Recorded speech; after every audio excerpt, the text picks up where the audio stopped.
সম্মানিত দর্শক মণ্ডলী, আজকের এই ভিডিওটি আপনাদের কাছে নিয়ে আসার মূল কারণ আপনারা জানেন, বিগত 24 ঘন্টার মধ্যে পুরো পশ্চিমবঙ্গের একটি বিস্তীর্ণ এলাকা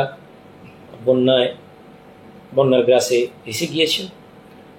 3 লক্ষ কিউবিকের অধিক জল ছাড়ার জন্য কোথাও না কোথাও রাজনীতিভাবে এই বিষয়টি ঘটানো হয়েছে বলে আমরা মনে করি। কিন্তু আজকের এই বন্যার কারণ নিয়ে বিশ্লেষণ নয়, বরং আমরা আপনাদের কাছে এই বিষয়টা বলার জন্য এসেছি যে আপনারা জানেন, আমরা বিগত 10 থেকে 12 বছর আমরা অল ইন্ডিয়া মাইনরিটি অ্যাসোসিয়েশন যখনই কোনো ডিজাস্টার সিচুয়েশন হয়েছে, বিশেষ করে বন্যায়, আমরা আমাদের ক্ষমতা অনুযায়ী চূড়ান্তভাবে মানুষের পাশে থাকার চেষ্টা করেছি। এবং এবারেও আমাদের কর্মীরা জেলাতে নেমে পড়েছেন, যার দৃশ্যগুলো আপনারা ভিডিওতে দেখতে পাচ্ছেন।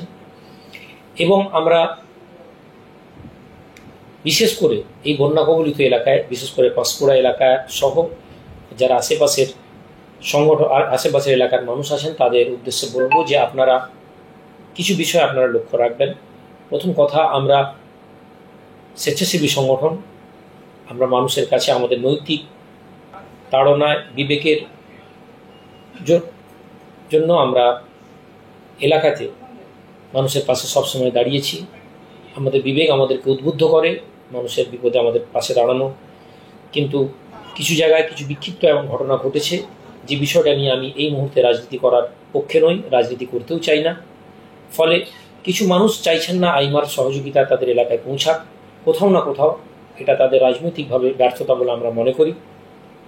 জনগণের কাছে আমাদের আবেদন থাকবে, আমাদের কর্মীরা আপনাদেরই ঘরের ছেলের মতন, যারা নিজেদের ইচ্ছায় নিজেদের উদ্যোগে তারা আপনাদের এলাকায় বাড়ি বাড়িতে তাদের ক্ষমতা অনুযায়ী, সীমিত ক্ষমতা অনুযায়ী তারা পৌঁছাচ্ছে। ফলে তাদেরকে সহযোগিতা করুন। তাদেরকে এরকম অনুভূতি যেন না হয় যে তারা তাদের কাজ করতে ব্যর্থ, বরং তারা কোনো পারদর্শী কোনো কমব্যাট নয়, তারা কোনো পারদর্শী কোনো দল নয়, তারা কেবলই সমাজকে পরিবর্তন করার তাড়নায় তারা আপনাদের পাশে পৌঁছেছে। এই সময় আমরা এই বন্যায় আমরা চেষ্টা করছি বন্যা কবলিত এলাকার মানুষদেরকে কিছু পরিষেবা দেওয়ার। বিশেষ করে আমরা দুপুরে তাদেরকে লাঞ্চের ব্যবস্থা করছি, যেখানে যেখানে খুবই প্রয়োজনীয় ইন্টেরিয়ার এলাকাগুলো, বিস্তীর্ণ এলাকা যেগুলো জলে ডুবে গিয়েছে, এখনও পুরোপুরি সহযোগিতা পৌঁছাচ্ছে না, সেই এলাকাগুলোতে আমরা দুপুরে ক্যাম্প তৈরি করছি। এলাকার মানুষদের কাছে আবেদন, আপনারা এই ক্যাম্পে আপনারা সহযোগিতা করুন। আমরা আপনাদের কাছে র মেটেরিয়াল, সবজি, কাঁচা খাদ্যদ্রব্য পৌঁছে দেব। আপনারা আপনাদের নিজস্ব উদ্যোগে এইগুলো রান্না করে মানুষের কাছে ডিস্ট্রিবিউট করে দেবেন। আমাদের আপাতত 4 থেকে 5টি ইউনিট পাঁশকুড়াতে চালু করার চেষ্টা করা হচ্ছে। আগামীকাল থেকে চালু হয়ে যাবে, যা আপনারা ভিডিওতে দেখছেন। এবং বিশেষ করে আমরা সবসময় আইমা থেকে উপলব্ধি করি বাচ্চাদের বিষয়ে আমরা খুবই সেন্সিটিভ। ফলে বাচ্চাদের আমাদের একটি টিম আপনাদের কাছে পৌঁছাবে, যেখানে 2 বছর বাচ্চা যারা মায়ের দুধ পান করেন, মায়ের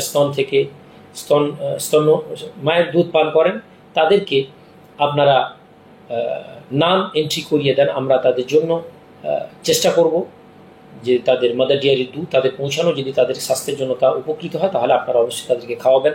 এছাড়াও বাচ্চাদের জন্য কিছু ডাইপার এবং কিছু স্যারেলেক্স জাতীয় খাদ্য আমরা সার্ভে করিয়ে আপনাদের কাছে পৌঁছে দেওয়ার চেষ্টা করব। বয়স্ক লোকেদের এমার্জেন্সি মেডিসিনের জন্য আমরা মেডিকেল ক্যাম্প বসিয়েছি, এবং এই মেডিকেল ক্যাম্প 2 ভাবে আপনারা পাবেন। আমাদের এলাকায় আইমার কর্মীদের কাছে আপনাদের প্রয়োজনীয় ওষুধ প্রেসক্রিপশন সহ আমাদেরকে পাঠিয়ে দেবেন। জেরক্স লাগবে না, আমাদের কর্মীদেরকে প্রেসক্রিপশনে জেরক্স দেবেন। ফটোতে আমরা প্রেসক্রিপশন ছবি তুলে নিয়ে আমরা আপনাদের ওষুধ আপনাদের বাড়িতে আমাদের কর্মীর মাধ্যমে পৌঁছে দেব। বয়স্ক ব্যক্তিদের জন্য আমরা চেষ্টা করছি কিছু প্রোটিন জাতীয় খাদ্য পৌঁছানোর, এবং আমরা সকালে শুকনো খাবার আপনাদের জন্য পৌঁছে দেওয়ার ব্যবস্থা করছি, যেখানে আমরা বিস্কিট, কেক এবং চিড়া, গুড় জাতীয় খাদ্য থাকবে। আমরা লাইট খাবারগুলোতে বেশি গুরুত্ব দিচ্ছি, যাতে আপনাদের হেলথের বিষয় ইস্যু না থাকে। এবং আমরা প্রায় 10,000 মিনারেল ওয়াটার 2 লিটারের আমরা পাঁশকুড়া পৌরসভার জন্য অ্যালট করেছি।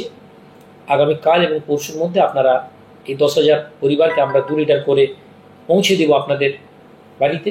পরের দিন থেকে আমাদের মিনারেল ওয়াটারের ট্যাঙ্ক যাবে এবং সেই ট্যাঙ্কে আপনারা আপনাদের মতন করে জলগুলোকে শুধু পরিবর্তন করে আপনারা ঢেলে নেবেন। এবং আর আমাদের পানীয় জল যেখান থেকে যে সমস্ত সাবমার্সিবলগুলো পানযোগ্য পানি যেখান থেকে বেরোয়, আমরা সেখান থেকে বড় বড় ড্রামে করে বিভিন্ন এলাকার পয়েন্টগুলোতে আমরা পানীয় জলের ব্যবস্থা করছি। এবং আমাদের মোবাইল জেনারেটর আপনাদের এলাকায় প্রবেশ করছে, অলরেডি আপনারা তা দেখে নিয়েছেন। এবং এই মোবাইল জেনারেটরগুলো দিয়ে যে সমস্ত এলাকায় সাবমার্সিবল ব্যবহার করা যায়, সেই সাবমার্সিবলগুলো থেকে আপনারা পানি তুলে নেবেন। এবং আমরা মোবাইল চার্জিংয়েরও ব্যবস্থা করেছি। জেনারেটর সহ যে এলাকায় প্রবেশ করবে, আমাদের একসাথে 20, 25টা 30টা মোবাইলকে আমরা চার্জ করার পরিকল্পনা করেছি প্রাথমিকভাবে। এলাকায় প্রয়োজনীয় মোবাইল আপনারা 10 থেকে 15% বা 20%-এর বেশি চার্জ করবেন না। 100% চার্জের সময় নেই, এখন একটি বিপর্যয়ের সময়। আপনারা নিজেরা চার্জ করে অপরের প্রয়োজনীয়তার জন্য অপরকে স্পেস দিয়ে দিবেন। এই বিপদ আমরা সবাই মিলে লড়াই করে ইনশাআল্লাহ উদ্ধার হবে। এই বিপদটা আমাদের বিপদ, এই বিপদকে রাজনীতিতে রঙে রাঙাবেন না। আসুন আমরা সবাই হাতে হাত মিলিয়ে কাজ করি। এবং যারা বাংলার মানুষকে দুর্বল মনে করে, যারা মনে করে যে বাংলায় বন্যা ঘটিয়ে বাংলার মানুষ দুর্বল হয়ে যাবে, আমরা তা হতে দেব না। আমরা বাংলার মানুষ ঐক্যবদ্ধভাবে এই বন্যার মোকাবিলা করব। এবং আবার আগামীতে শারদ উৎসব আসবে, সেই শারদ উৎসবে সমস্ত মানুষ আনন্দ করবে বলে আমাদের বিশ্বাস। ভালো থাকুন, সুস্থ থাকুন।